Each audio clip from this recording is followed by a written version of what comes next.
وہ سنن نسائی کی روایت ہے، حسن ہے سند اس کی۔ اسامہ بن زید رضی اللہ عنہ حدیث کے راوی ہیں، کہتے ہیں کہ قلت یا رسول اللہ، میں نے کہا اللہ کے رسول صلی اللہ علیہ وسلم کہ لم ارک تصوم شہرا من الشہور ما تصوم من شعبان، کہ اللہ کے نبی صلی اللہ علیہ وسلم آپ شعبان کے مہینے میں جتنے روزے رکھتے ہیں اتنے روزے آپ کسی اور ماہ میں نہیں رکھتے، کیا بات ہے؟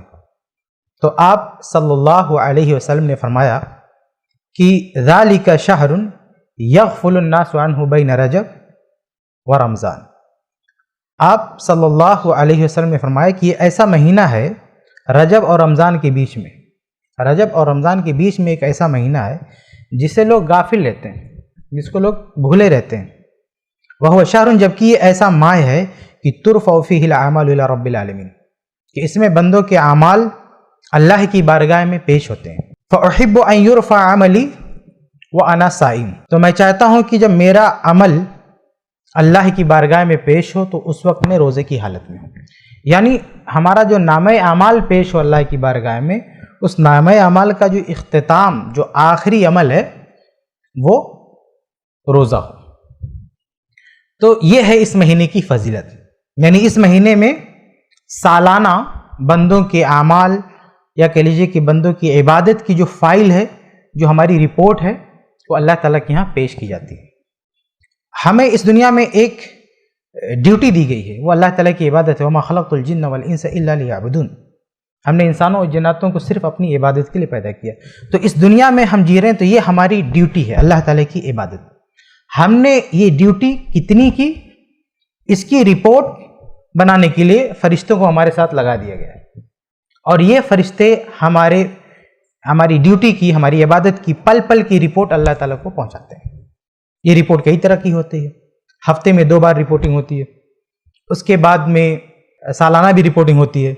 تو یہ جو ان کئی طرح سے اللہ تعالیٰ کی بارگاہ میں ہمارے اعمال پہنچائے جاتے ہیں۔ شیخ پہلے بتا رہے تھے، شیخ ابوالبیان صاحب، وہ آپ کو بتا چکے ہیں، اس کو میں نہیں دہراؤں گا، لیکن یہ ہے کہ سالانہ جو حدیث میں نے آپ کے سامنے پیش کی ہے، اس میں سالانہ رپورٹ اللہ کی بارگاہ میں پیش کی جاتی ہے۔ تو رپورٹ کا جو آخری حصہ ہوتا ہے وہ اچھے عمل پہ اس کا اختتام ہونا چاہیے، اس کی جو اینڈنگ ہے وہ ٹھیک ہونی چاہیے۔ اور صحیح بخاری کی حدیث ہے انما الاعمال بالخواتین، کہ انسان آخری عمل کیا کرتا ہے اسی کا اعتبار ہوتا ہے۔ ایک آدمی زندگی بھر غلط کام کر رہا ہو لیکن اگر مرنے سے پہلے سدھر گیا تو اس کا بیڑا پار ہے۔ یہ نہیں دیکھا جاتا کہ ابھی تک کیا کر رہا تھا، اس کی جب موت ہوئی ہے تب وہ کس حالت میں تھا۔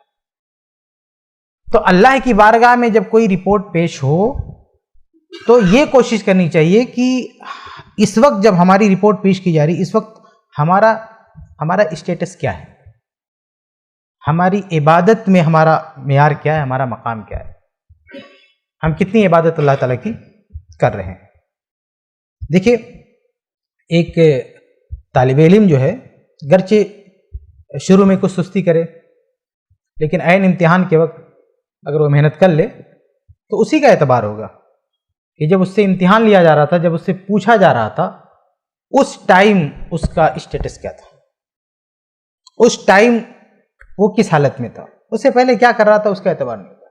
تو ایسے جب ہمارے اعمال کی، ہماری عبادت کی رپورٹنگ کی جاتی ہے، اس ٹائم وہ بہت اہم ٹائم ہوتا ہے، اور ہمیں اس وقت اپنی عبادت پر توجہ دینا چاہیے۔ تو یہ اس مہینے کی فضیلت ہے کہ اس میں سالانہ رپورٹ اللہ کی بارگاہ میں پیش کی جاتی ہے۔ اچھا، اب اس مہینے میں ہم کون سی عبادت کر سکتے ہیں؟ یہ تو فضیلت کی بات تھی، یہ فضیلت کی بات تھی جو میں آپ کے سامنے پیش کر چکا۔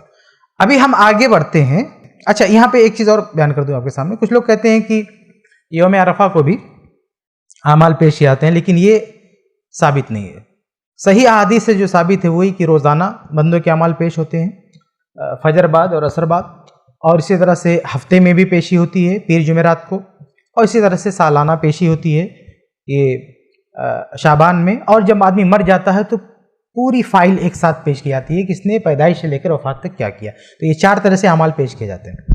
اس میں عرفہ بھی کچھ لوگ بیان کرتے ہیں لیکن وہ درست نہیں ہے۔